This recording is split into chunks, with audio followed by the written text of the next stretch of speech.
Good morning everyone. Today I'll be talking about sampling in research methodology, focusing on understanding how samples are selected and why they are important in research. First of all, what is a sample? A sample is simply a subset of the population chosen for a study.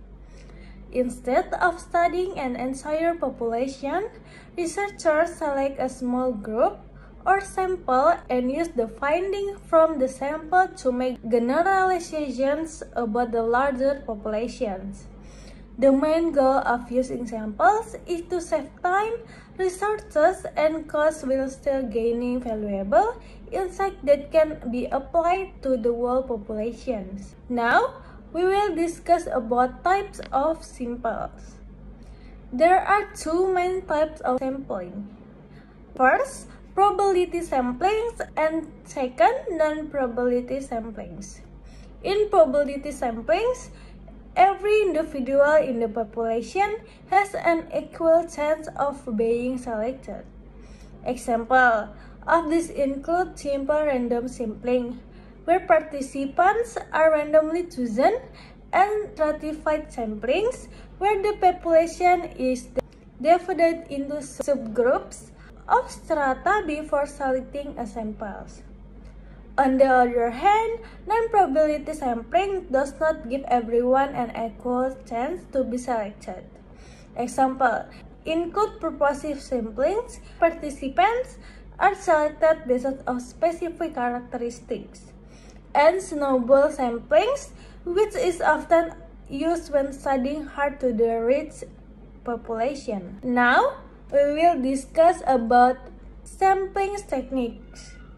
Let's dive deeper into a few sampling techniques. First, sample random samplings is when every individual in the population has an equal chance of being selected. It's the most basic form of samplings. Second, stratified samplings. Divide the population into subgroups based on specific characteristics, and then samples are randomly chosen from each other. This ensures that all groups are represented.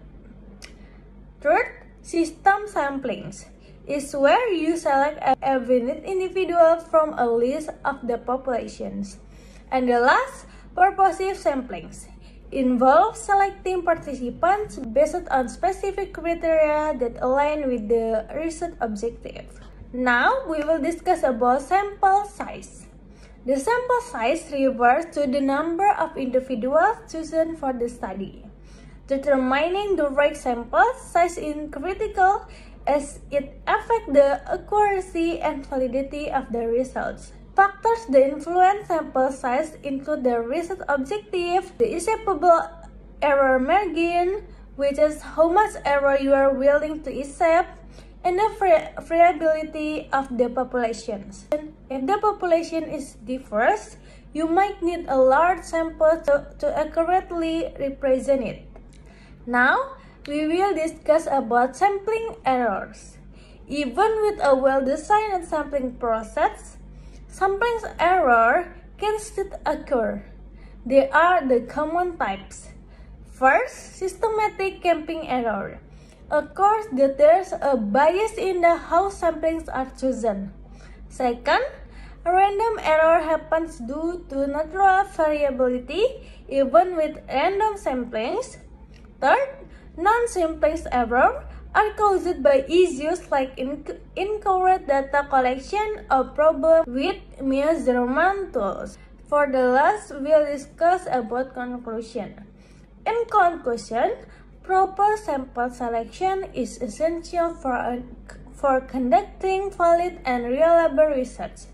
By understanding the different types of sampling techniques and the factors influencing sample size, researchers can make informed decisions that ensure their study results are accurate and generalizable. Thank you for your attention. If you have any question or would like further clarification on any part of the presentation, I'd be happy to answer them now. Bye-bye.